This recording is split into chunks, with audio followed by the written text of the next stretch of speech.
গতকাল 3:15 নাগাদ আমাদের পাঁশকুড়া থানাতে একটা খবর আসে যে একজন আমাদের এনএইচএতেই একজন ব্যক্তিকে 7-8 জন মিলে একটা গাড়িতে জোর করে ঢোকাচ্ছে, মানে যেটা অ্যাবডাকশনের মতো একটা ফিলিং হয় আইসি পাঁশকুড়ার।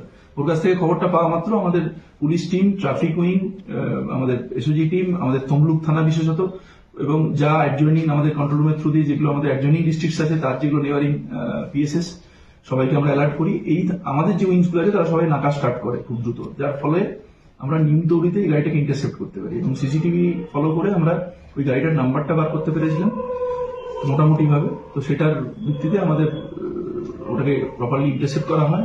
এখানে আমাদের এসআই মানিক কর মূলত নিমতড়িতে তমলুক থানার এসআই গাড়িটাকে ইন্টারসেপ্ট করে এবং তারপরে সেখান থেকে আমরা 9 জনকে অ্যারেস্ট করি এবং তারা এটা কনফেস করেছে যে এদের একটা এই যে সৌমেন পাত্র বলে যাকে অপহরণ করার চেষ্টা হচ্ছিল, সে জম্মুতে জৈন বাজারে শফিউল ইসলামের একটা সোনার দোকানে কাজ করতো এবং তার বিরুদ্ধে অভিযোগ হচ্ছে সে বেশ খানিকটা গয়না ইত্যাদি বা সোনা ওখান থেকে চুরি করে নিয়ে চলে এসেছে।